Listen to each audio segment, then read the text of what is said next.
Bonjour à tous, je m'appelle Katia Henry, je suis coach en prévention santé et bien-être et vous me rejoignez aujourd'hui sur ma chaîne YouTube Soulness, l'art de nourrir son âme et trouver sa voie. Je vous accompagne toute l'année 2023 pour vous aider à monter en vibration. Si vous me rejoignez pour la première fois, allez voir ma vidéo d'introduction Soulness disponible sur ma chaîne pour comprendre le concept et emboîter mon pas pour une version plus aimante, plus vibrante et plus en lien avec votre chemin de vie. Sur le chemin de la découverte de mon âme, j'ai récemment compris que j'avais le cœur chaman. Le cœur chaman, c'est être en osmose avec les cycles de la nature, de comprendre comment nos émotions et notre énergie sont étroitement liées à celles-ci. Apprendre à se connecter au cycle lunaire. Le cycle lunaire ou lunaison que l'on dit magique peut avoir un réel impact sur votre humeur ou votre corps. Essayons de comprendre pourquoi.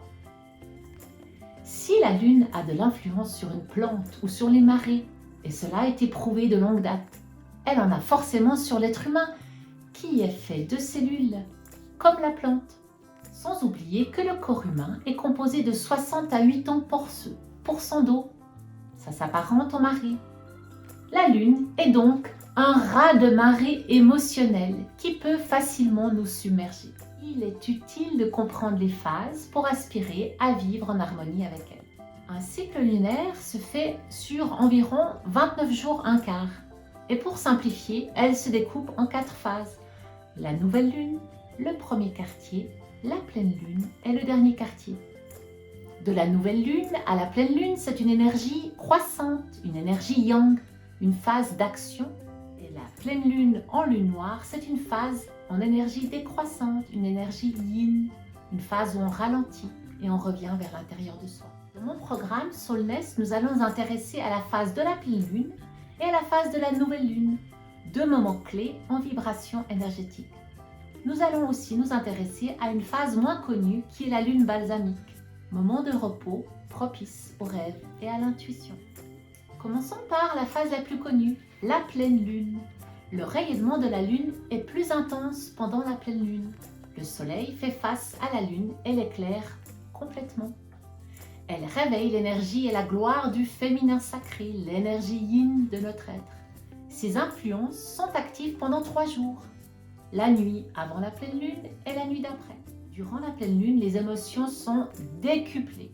C'est un moment de célébration, de ressenti où l'on exprime le plus de gratitude possible. On remercie l'univers pour tout ce qu'il a apporté dans notre vie. Mais la pleine lune met également en lumière tout ce que l'on cache au fond de notre être. C'est donc le moment propice d'écrire et de se libérer de ce qui nous empêche d'avancer. La nouvelle lune, là où la pleine lune est éclatante, la nouvelle lune est quant à elle totalement sombre. Elle est en quelque sorte cachée, d'où son nom, la lune noire. C'est une énergie très puissante de renouveau. Elle réveille l'énergie et la gloire du masculin sacré, la partie yang de notre être. Donc, on dresse la liste de ses envies, de ses besoins, des nouveaux projets et on pose l'intention de les réaliser. Et puis, la troisième phase intéressante, c'est la lune balsamique. Quand la lune est en phase balsamique, c'est-à-dire 3 jours avant la nouvelle lune, c'est une énergie particulière qui semble avoir une influence sur notre morale et notre énergie. Il s'agit d'accepter qu'il n'y a pas grand-chose à faire si ce n'est l'invitation au calme et au repos. C'est une période idéale pour ranger, faire une diète, un jeûne et tout ce qui accompagne le dépouillement et la rencontre avec soi-même. Pour moi, c'est un moment propice à la méditation. C'est la phase la plus sage du cycle lunaire, celle où on écoute le murmure de notre âme et on observe et on note les rêves des cycles à venir. Merci et à bientôt sur mes chaînes.